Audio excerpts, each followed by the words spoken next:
Approach the bench or? Okay, so I have 9:03, so I'm gonna get us started. Good morning, everyone, and welcome to today's program, Retirement Readiness, Topics to Consider as You Approach Retirement. I'm Nicholas Cunningham, the Program Manager of LVAIC. We have a great presentation for you. Joining me today are Steve Link and Angela Oiste from Cornerstone Assessment Management, located here in Bethlehem. Steve is Cornerstone's Director of Philanthropic Services, and Angela is the Director of Insurance Operation and the Director of Plan Giving. Today, they're going to speak to you on the topic of retirement readiness, focusing on philanthropic giving and long-term care. Before we begin, I have a quick couple of announcements.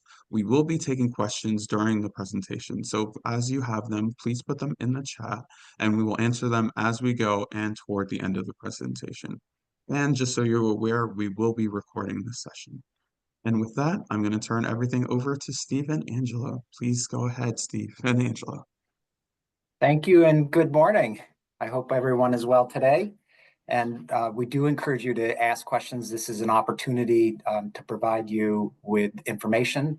And I want to start with the first page, Angela, if you would pop up the slides.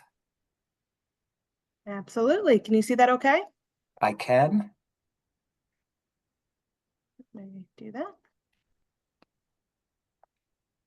Okay. Excellent.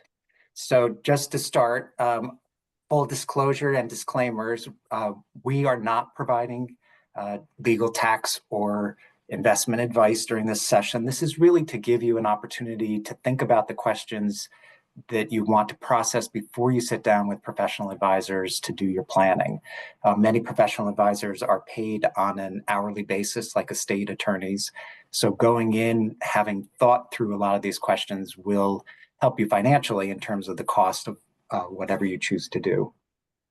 I am personally not an attorney, a CPA, or a financial advisor, so we'll get that out of the way. So let's talk first of all about where wealth is typically for people. And this chart gives a highlight based on where people's net worth is and what the composition of their assets are. And we included this primarily to give you an idea of just the magnitude of where most people's assets are based on how much they have. The primary residence early in our lives or throughout our net is typically a large part of our total asset base. But as we move through life or we have more income and assets, it becomes a smaller portion. You'll see in the yellow area that the retirement assets tend to grow and become a very substantial part of our total holdings. If you happen to have a business interest, that becomes a disproportionately large part of your asset base as you move through life if the business is successful. A couple of things I like to point out when we look at this is that most wills are not written until, the last will is written 5 years before death. That is not to encourage you to postpone doing a will, and we'll talk about this a little later, but basically, if you don't have a will that you have worked with an attorney to draft, the state has one for you. If you're a legal resident of Pennsylvania, there's a very specific statute for intestacy, which will divide your assets, and we'll get into that a little later. So it's really important to think about where your assets are today and make an inventory of that before you sit down with your advisors. It's too easy to forget about things we had 20 years ago or 10 years ago, maybe at a prior employer. So we encourage you to make a list of everything that you know of so that you can work on that. Would you flip the slide, Angela? So as you start thinking, where are your interests? Or your concerns? Is it about income? Do you have enough income for retirement? Do you want to travel in retirement? How are you going to provide for yourself and your spouse? If you are leaving inheritances to people you love, how much is that going to be? What portion of your estate do you want to leave to your heirs? Medical and philanthropy are two major components. Medical in terms of how do you care for yourself and what your potential needs are. And philanthropy is a question mark. Not everybody is philanthropic, but if you do want to do something philanthropic, there are different ways of approaching it, and different assets on that prior chart are more advantaged for giving to heirs versus giving to charity. Next slide. So I'm going to Perfect. pass this So- over. Sorry, go ahead. No problem. So long-term care, is a topic that is getting a lot of attention these days. And I think in part that's because our population is aging. And, I would guess that if we all look at our current situation, that a majority of us can say that in some way, shape, or form, we have been affected by long-term care needs, whether that is the fact that you had to visit a grandparent in a nursing home for many, many years and you watch their decline, or perhaps you were the caregiver for somebody. We're all affected in some way. And I'm sure we've all had an emotional experience with that. 7 out of 10 people need long-term care. So 70% of people over the age of 65 need care at some point in their life. So that is an incredible amount of people. But before we get into too many details about that, let's take a step back and understand what is long-term care. So long-term care is the need for assistance for an extended period of time.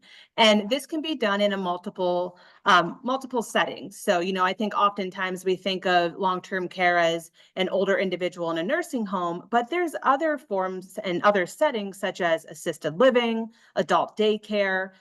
We all hope to be able to stay in our homes for as long as possible. So home health care is extremely popular so that we can stay in our homes and be where we're comfortable, where we have our memories. And of course, hospice care as well.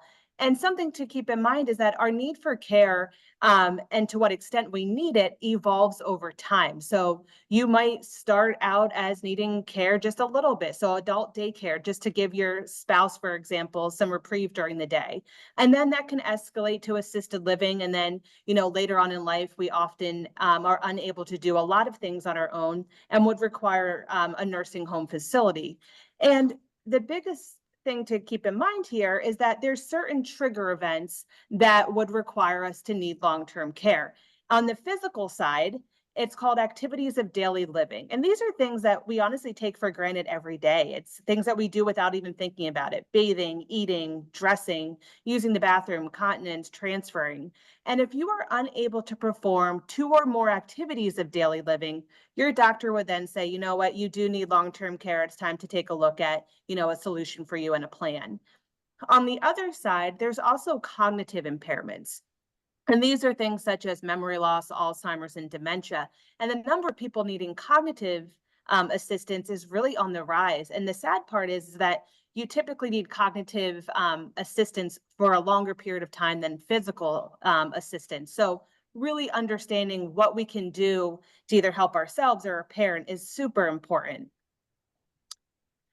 The big question here is the cost of care is on the rise. How do we pay for this care? And I have on this sheet the average cost in Pennsylvania. And the Genworth cost of care site is really interesting. I urge you to take a look at it. You can just Google Genworth cost of care and put in your specific location, whether it's somewhere within Pennsylvania or perhaps where you think you might retire and reside at the time when you might need care, which is typically between ages 80 and 90, and take a look at the cost. For Pennsylvania, for example, these are our costs that were from 2024 and then projected out to 2044. 20 years just to kind of give a baseline and a projection here. But if we take one of them, for example, an assisted living facility, this is a private 1-bedroom. In Pennsylvania in 2024, it costs $73,000 per year for an individual to have that level of care. And it's projected out that in 2044, so just in 20 years, that will rise to $132,000. So how are we going to pay for this? What is our plan? It's just so important to understand that. And then again, take a look. If you plan on, a lot of people from Pennsylvania go down to Florida, for example, once they retire to get away from this cold weather we're experiencing and all this snow. If you take a look at the costs down there, they're actually in a lot of areas much higher than they are in Pennsylvania. So if that's the case, do you have the funds saved? How are you going to account for that increase in your expenses? These statistics are really interesting. So the odds of a house fire are 1 in 3,000. The odds of a car accident are 1 in 63. Yet we have insurance that covers these types of incidents. I mean, primarily because we're required to do so, But nonetheless, the odds of us actually having these events are pretty low. But the odds of needing long-term care are 7 in 10, like I mentioned before. 70% of people over the age of 65 need care, yet most people are not insured for long-term care needs. And that could be for a number of reasons. Maybe we're not sure of what the options are. Maybe a parent had a bad experience with a previous long-term care policy in the past. Maybe it's a cost ineffective for you to have it. There's a number of reasons, but it's just important that you understand that there are options out there so that you can be prepared. So what if you do need care? There's certain things that we all think of here. We think of our children taking care of us. And I think maybe generations in the past, that was the plan. Perhaps your parents took care of their parents and now you're expected to just take care of them. But the reality is that we don't all live in the same areas anymore. We have children that are all over the country, all over the world, and they can't stop what they're doing to take care of us. Maybe they can, and that's fantastic, but that's not always an option for people, especially like it was in the past. There's also the thought of what if you have one child that lives close by, but another one that lives farther away, so they kind of get out of the responsibility of taking care of mom and dad. What kind of tension does that build? And I can say from experience that this was the situation with my mom and her sister. My grandmother lived with my aunt. She ended up being the caregiver for many, many years, whereas my mom lived up here in Pennsylvania. They lived in Florida, and she wasn't able to help. And there was definitely a lot of animosity between the two because of that. And it's something that you don't want to see. And you also don't want to put your kids through that either. So that might not always be the best option, although it is an option. We also think of, maybe our spouse will be the one to take care of us. And that could be a great option for you. What things to consider are, what if you predecease your, or what if your spouse what is your plan then? Who will take care of you? Or what if they are still alive, but physically or emotionally, they're just unable to provide that care? So what is plan B if that is the case? And then there's the more professional setting. So a home care or a nursing home facility, and that can be a great option depending on the level of care that you need. But how will you go about finding a facility that meets your needs? And most importantly, how are you going to pay for it? We just saw the costs involved with facilities like this. How do you think you can pay for that? Before you go on, And Angela, can I offer a personal, this is our time together, so personal stories, I think, help frame things. Sure. My dad had purchased life insurance for each of my siblings and me when we were kids, just to make sure that we qualified medically, because there is a medical qualification to get insurance. And I've had this policy for decades. It wasn't a huge policy. It was essentially to help bury us, quite frankly, if we passed away as children, because there's a cost and we were a big family. But I don't need that policy anymore. My daughter's mature at 27. And so I had this thing that if I were to cash it in, would have a huge tax on it.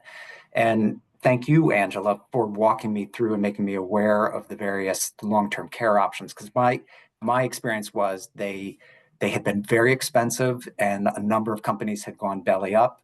And you're educating me on how to convert basically what I had into a long-term care policy allowed me to take this gift basically from my dad and repurpose it for my needs now, which are to, address these issues. I have one daughter who's blind. She's not going to be taking care of me as far as I can tell. And so having the knowledge that policy is in place without having any tax on the conversion over to long-term care has been actually a worry lifted for me. So thank you for doing that. And there are many ways to address the insurance question, and it's always great to have a conversation with you. Absolutely. Thank you for sharing that.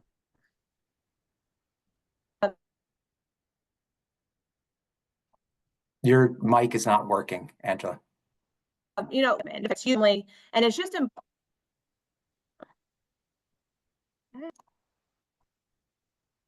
I don't know if it's just my end, but it looks like Angela's freezing. Right. Is that the same for you, Steve? It is. She's freezing. Thank you for confirmation. long-term care is the single largest expense in retirement.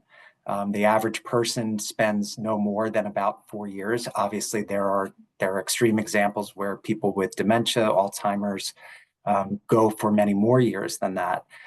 But we encourage you to think about this and talk with people about what their interests are. I've been very clear with my family as to what my wishes are. I would like to stay in my house as long as possible. In my work over the years in philanthropy, working with older individuals, had the pleasure or panic of visiting a lot of retirement communities. And that's honestly not where I see myself. So having that conversation with your family ahead of time is a good thing to do. Angela, I'm do we sorry, are have you you able to, back? can you hear me now? Yes. Okay. Yep. Sorry about that. I don't know what It's okay. happened, but let me progress my screen here. Could you hear me? Well, I was kind of jumping in and saying your We saying You your did a words great for job. you. we could hear you. It did was perfect. awesome. Thank you. Great. Super. So let's take a quick look at heirs and philanthropy. And this is, I'm agnostic on this. So this is a very individualized decision based on your family situation and what your wishes are. So please don't take anything we're saying as being directive. These are ideas for you to think about, reflect on before you sit down with your professional advisors. So if you flip to the next slide, Angela, and you're still in the full screen mode, just there is an inverse relationship in some of the tax advantage versus tax disadvantage assets that you might have. Life insurance that we've just been talking about tends to be a tax advantaged asset. As long as you don't cash it out during your lifetime, life insurance passes to your heirs free of all taxation. That's something that the insurance industry has lobbied for. It's not a guarantee that will always be the case, but it's a great way to pass assets to a next generation without taxation, either at the estate level or income tax level. Liquid assets, the things in the green narrow bar on the original graph we showed you, your checkbook, stock portfolio, those things are readily liquidated and transferred. It's best to pass those along at death to your loved ones, but you can, during your lifetime, make gifts of those to charitable entities or causes that are important to you. Primary residence, this is frequently our single largest asset, gets a step up in basis at death. So if your house went from $7,000 when you bought it to $100,000 at the end of your life, and you leave that asset to your heirs, they will be able to liquidate it at the $100,000 level without taxation on it. Retirement plan assets are different. And this was kind of a wake-up call for me throughout the course of my career. They are the most tax disadvantaged. So when you take each dollar out, and I am excluding Roth IRAs from this, which are tax, the money goes in after tax, anything that comes out currently under the tax law is not taxed. But all of the others, the 403Bs that most colleges and universities offer, 401Ks, IRAs, all have taxation on them when you take money out at a certain age, and we'll look at that on another slide. At 73 currently, you have to start taking money out of your retirement account. It's called the required minimum distribution each year. And that then increases your adjustable gross income, which increases the taxation on your Social Security, and it also disadvantages you on your Medicare payments because these are viewed as assets that you put away to help you in retirement, and the federal government currently takes a cut of that as you pull it out of the account. These are great assets during your lifetime, should you wish, after age 70 and a half, to give directly to charity, because 100% of each dollar goes to charity if you don't need these funds. And if you are to leave those to your children or other loved ones, they will have no more than 10 years to pull out all the money that's left at the end. And that will be subject to potentially both estate and income tax, leaving them with, say, 30 to 40 cents on each dollar. So as you think about your planning, think about who you're naming as beneficiaries for different things. If you do have philanthropic interests on one hand and loved ones on the other, you may want to leave your loved ones the life insurance, the liquid assets, the stocks and mutual funds, a primary residence, and leave retirement assets for the purposes of doing your philanthropy. Next slide. Sure. So as you think through your plan and if philanthropy is part of that, it's really interesting and to keep in mind that there's so many different ways to give. There's not just, you send a check to an organization and then you get a charitable deduction. There's a lot of levers that can be pulled and a lot of gift design that can take place to make the gift exactly what you have in mind and what works for your family and for your children and anybody else involved. And I think what is really interesting to see is that you can move these levers. You can't change them all, but depending on what's of interest to you and what you're trying to accomplish long term, you can really move these up and down to create the best gift design that works for you. And it's really important that if there is an organization that you are hopeful and want to provide for later on with a gift, talk to the gift officers there, work through what's important to you and let them kind of walk through all the different options. There's so many out there and it's really important that you understand everything that goes into that. Thank you, Angela. So most charities have focused on what I call checkbook philanthropy, which is asking us to give from our post-tax dollars that are in our checkbook or our stock portfolio.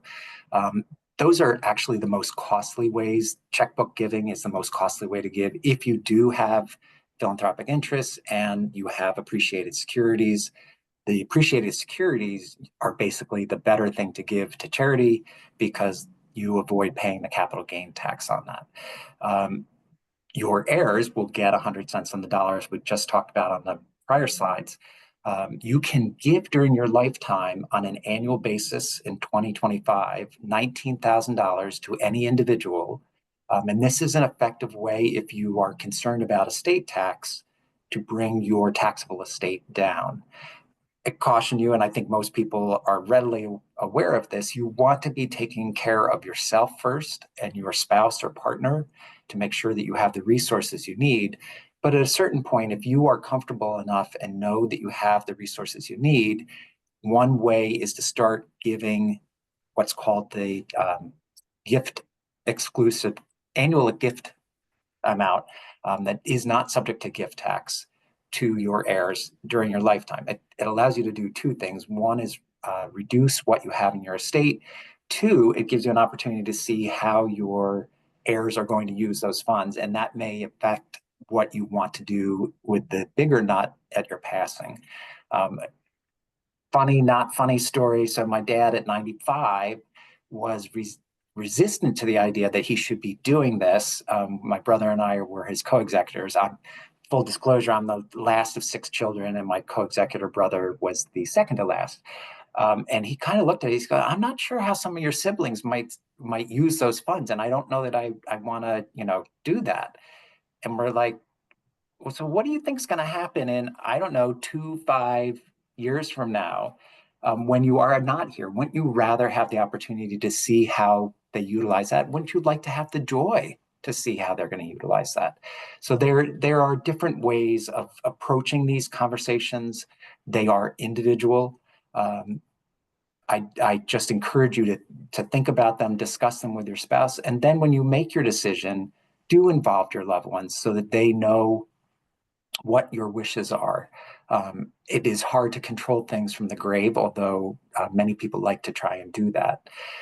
We talked a little bit about the IRA required minimum distribution. There's the corollary during your lifetime of a qualified charitable distribution. So it goes directly from your plan to charity.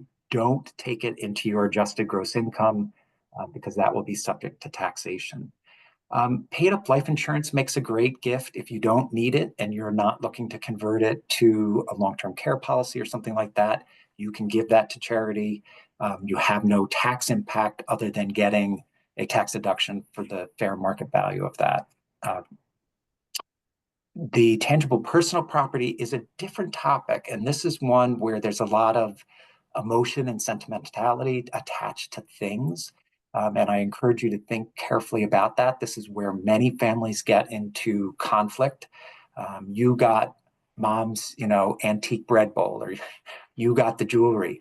Think about the things that your family treasure, the things that you treasure, and have a conversation. It's good to know that, in fact, your kids aren't interested in your brown furniture or other items that you have, because that allows you then to make a better distribution.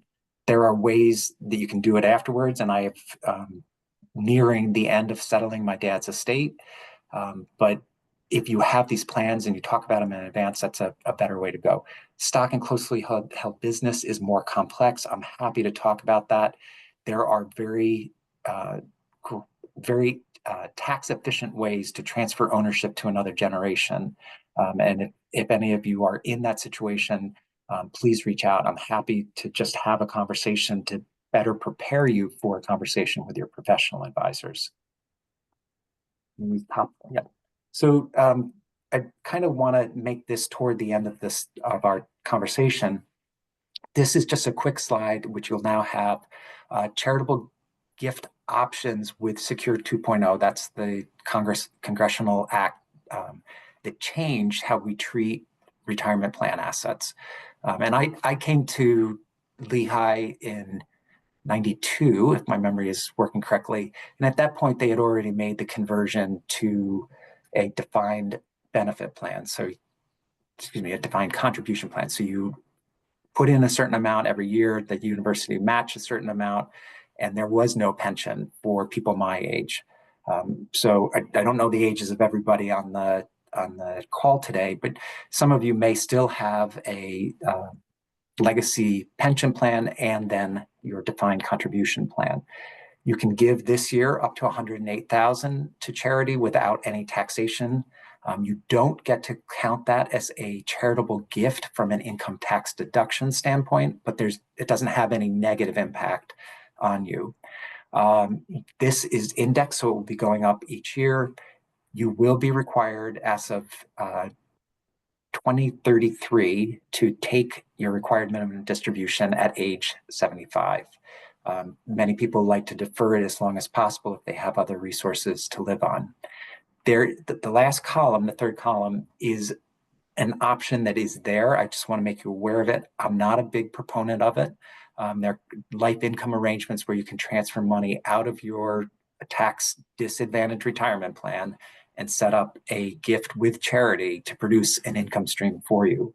All of the income that comes from that charitable gift annuity or charitable remainder trust is ordinary income.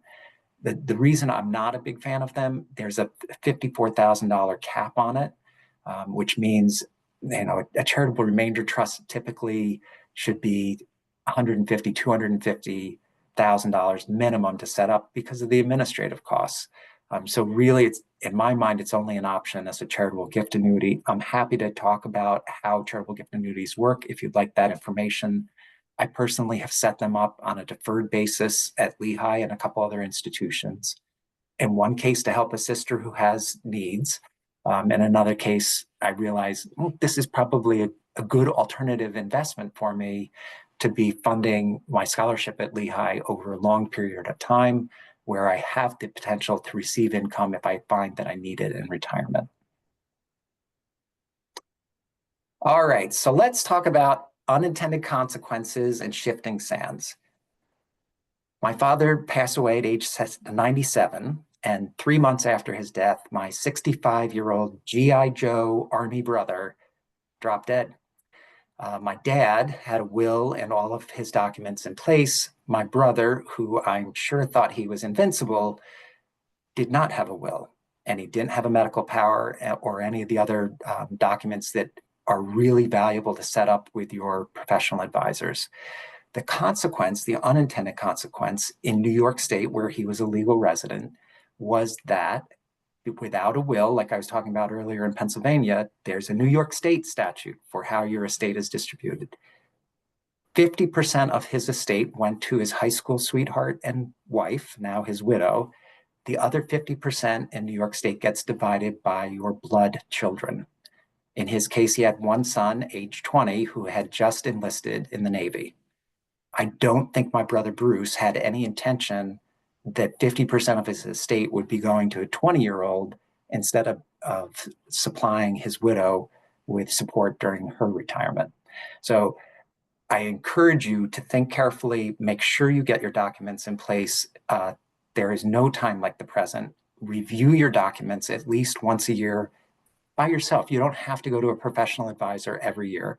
I do encourage going back to your advisors on a 5-year basis to make sure that the state laws have not changed, to make sure that you are really checking who the beneficiaries are of your retirement plan assets, and everything else in your will. Make sure people are alive, people haven't divorced. All of these become unintended consequences if you pass away without updating your documents.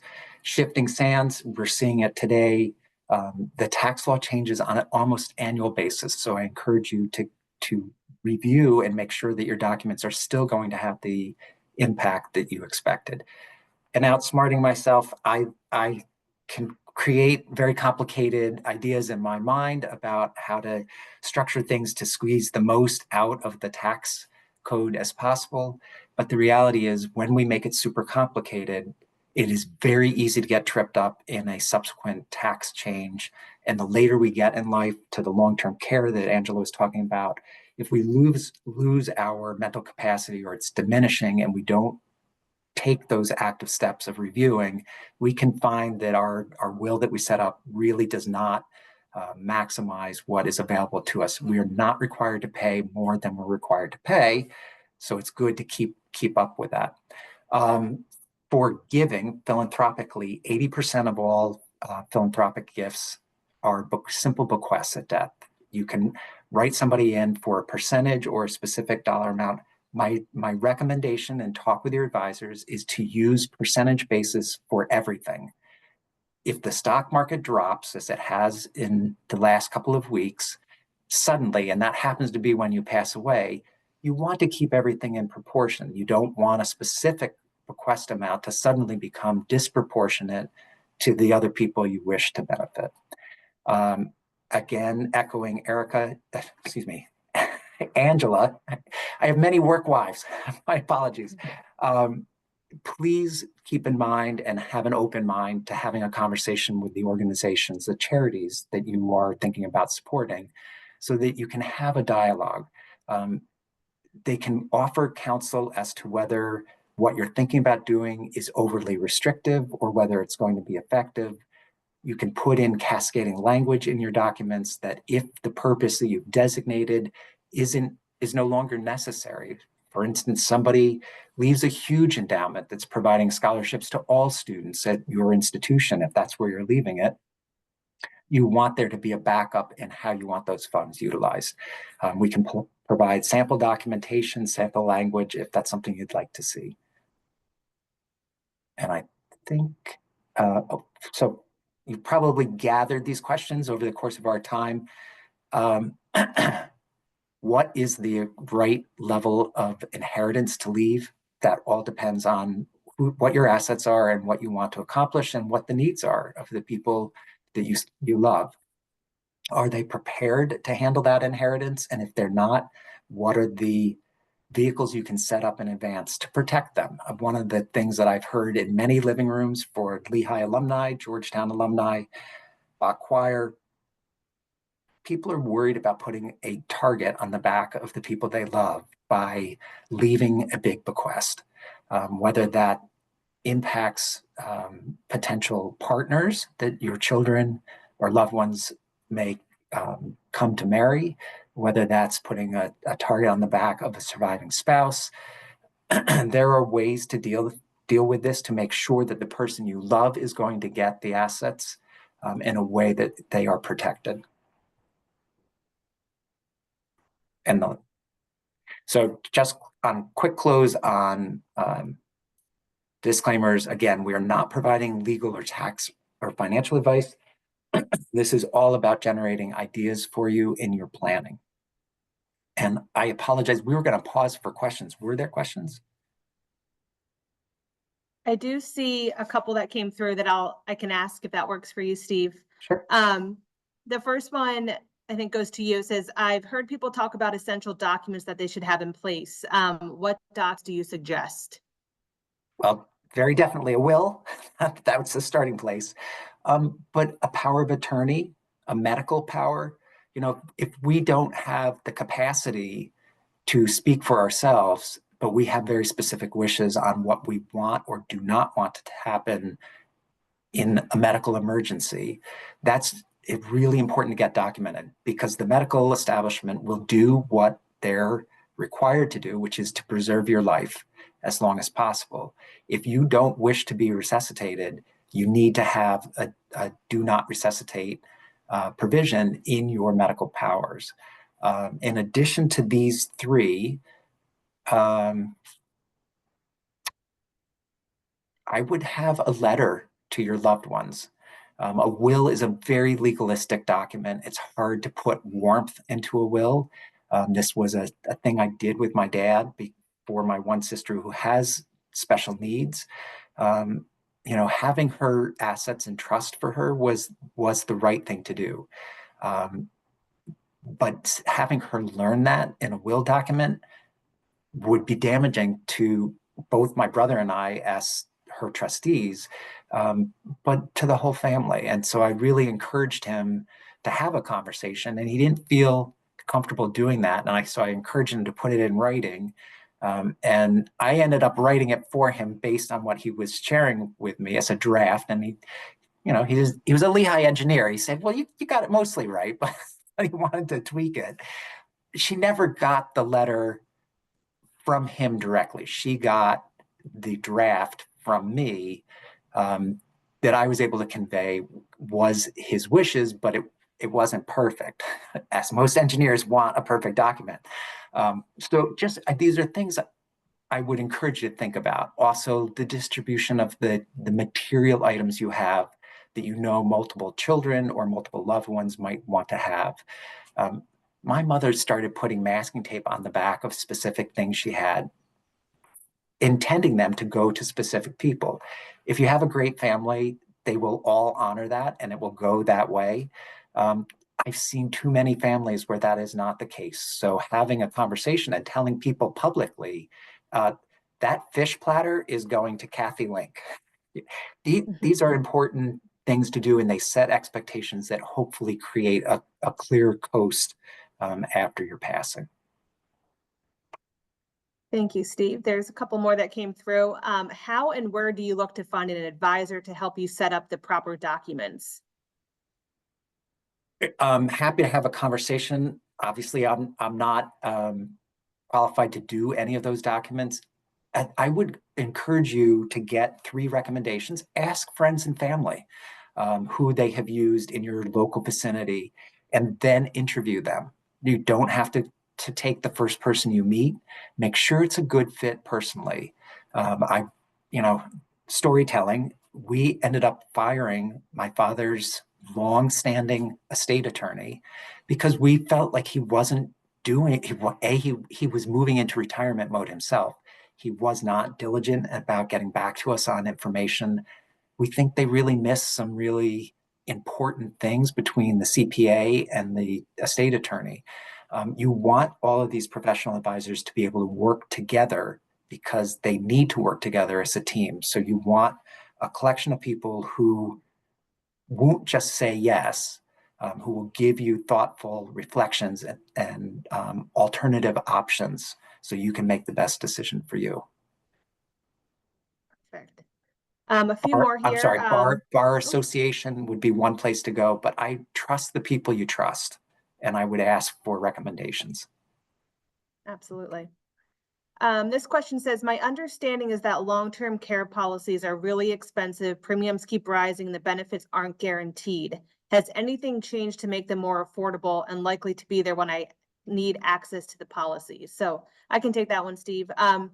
Yes, if there's one thing that has really evolved since I've been doing this for 15 years now, is long-term care. Long-term care insurance policies have changed dramatically over the last couple of decades because of the fact that a lot of times these older policies are really set it and forget it types of policies. You pay a premium just like you do your car insurance, your homeowner's insurance. You hope you don't need to ever use it, but there's no other benefit besides the long-term care. And policies are now structured that there's cash value and there's death benefits and there's long-term care, so that in some way, shape, or form, somebody is using that benefit. They're also just structured differently, where premiums are guaranteed, benefits are guaranteed. So it is important. If anybody wants to talk specifically offline, I'm happy to do so. But there's a much better solution out there now than there ever has been, and one that's much more affordable as well. Can I just chime in on that? So Sure. the policy, when we went through it and you were showing me all the different policies, I was really intrigued by this new situation where you get a defined benefit, like it's definite. And if you don't use it, there are more assets there for the insurance portion of it, the life insurance portion. If you do use it, there's still a portion that's life insurance that will go to your heirs. So to me, it was a total win-win to switch something that was not doing anything really for me and wasn't really going to benefit my heirs to this, which both gave me a backup for my own care and a death benefit for my heirs. Exactly. Yeah, they're very flexible now, which is something we haven't seen in the past. So happy to talk to anybody who has interest in that. The question that came in, and Steve, I do see you responded directly, but does one need a separate POA from a medical directive? Do you want to answer that Sure. one live? That's a definite yes. They're very different documents. The medical directive, you want, as you get older, to have it readily findable if emergency crews come to your house. Some people put these on their refrigerator, which is where EMTs will frequently go to see if there's a medical directive. I would encourage you to make sure that there is an original with a family member who is close by or a friend who is close by. I would make sure your doctors, your primary care doctors, have that information as well as a copy, just to avoid confusion in the rush to try and save your life. If they're not aware that you have a do not resuscitate, you may find. The thing that I most worry about is being in a vegetative state. I just don't want to be warehoused. That's me personally. People have different views on that. The POA is a legal document to allow somebody else, and this requires care, allow somebody else to manage your finances. So you're giving them a lot of authority. So be really careful who you name as a POA. I did serve as a POA for my sister while she was having mental health issues most recently. It's only effective as long as you are alive. So this isn't something that your executors can then pick up and use to settle your estate. That's a separate process. They have to go to court and be appointed as your executor before they can pay bills. So one thing you might want to keep in mind is having a small checking account with someone you trust, who's your executor, I hope, that they can pay things like oil for your house or utility bills or insurance on the house, all the things that we just do as a normal part of our business that all of a sudden end when you're no longer alive. But there's an asset involved, like a house. You need to be able to keep that going, and having a little cash in a shared account that somebody can access to keep that going until they're appointed as executor is a good thing to do. This question is, yes, that's me. Is there a long-term care insurance without life insurance type of design? There are. That's the more traditional type of long-term care policy. Those policies are becoming few and far between. Most carriers, so the insurance company is the carrier, most carriers are not even offering that type of policy anymore. And that has to do with the fact that long-term care, the need is so high. The people that have kept these policies year over year, even though premiums have continued to increase dramatically, and I'm talking, Unum and Genworth are some common names, are sending out notices to clients in their 80s when they're likely to need the care, saying, hey, we're increasing your premium 25, 50, 75% every year. until you use the care if you need it.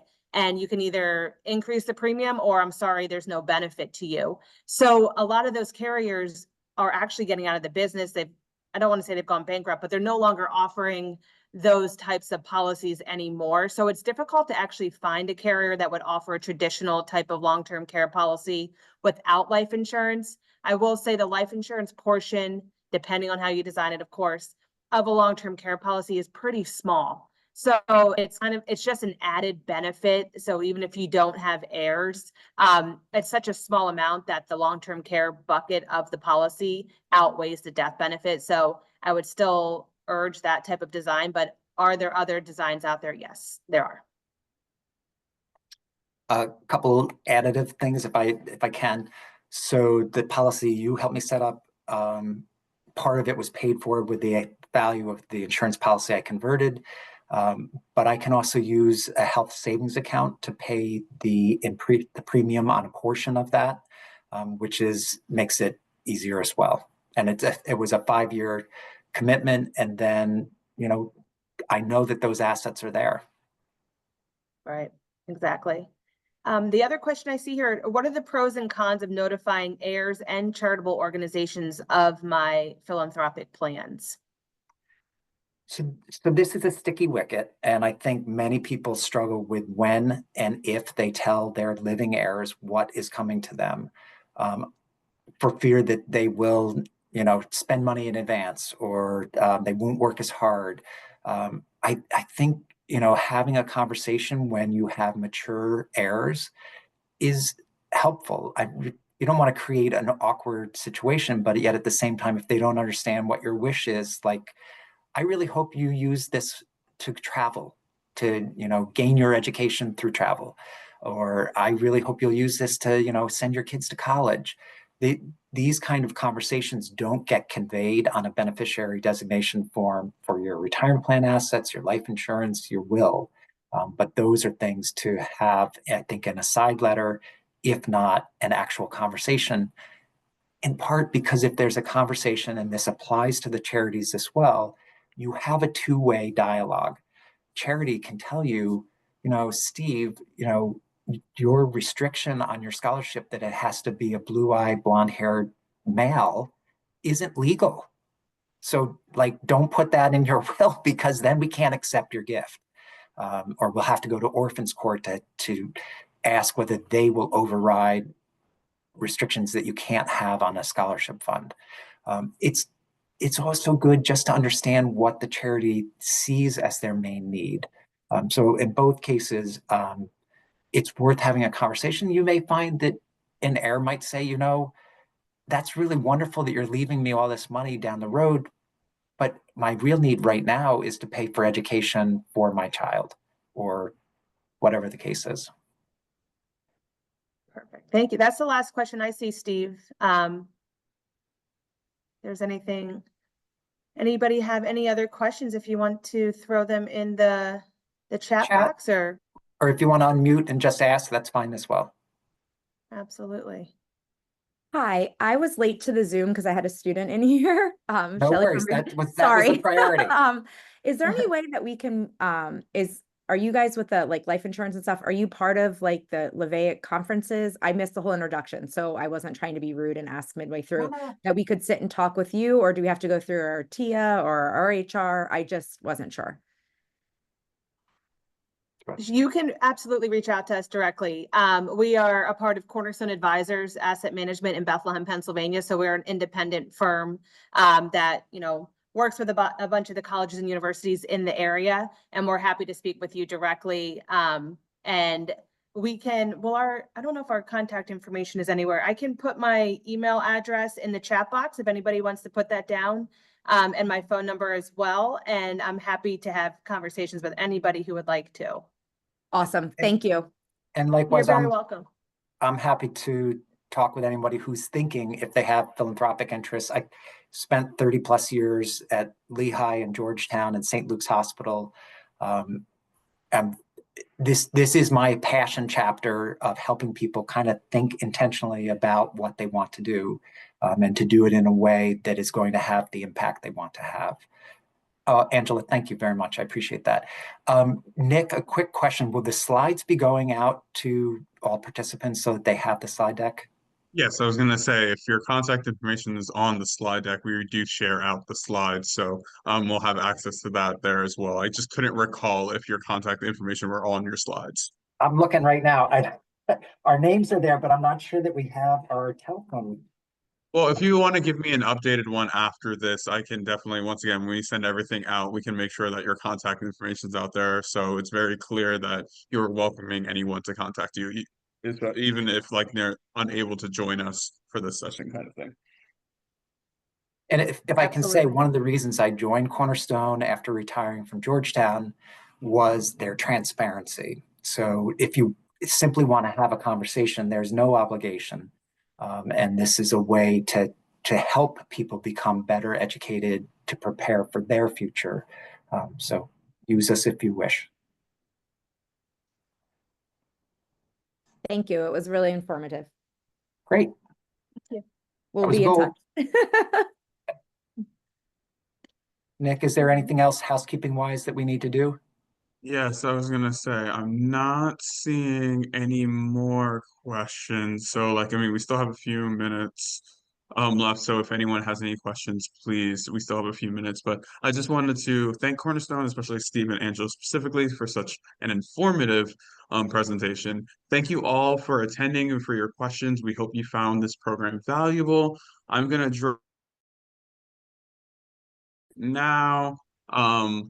One is for so you can see what upcoming events that we have. So we have a Capital Blue Cross Health and Wellness program coming in May. And then the second link is for our mailing list. So you can get registration links straight to your inbox. So I highly encourage you to check out both of those links. And thank you for joining us this morning. As I said, we should have the recording and slides available on the LVAIC website soon. So thank you and enjoy the rest of your day.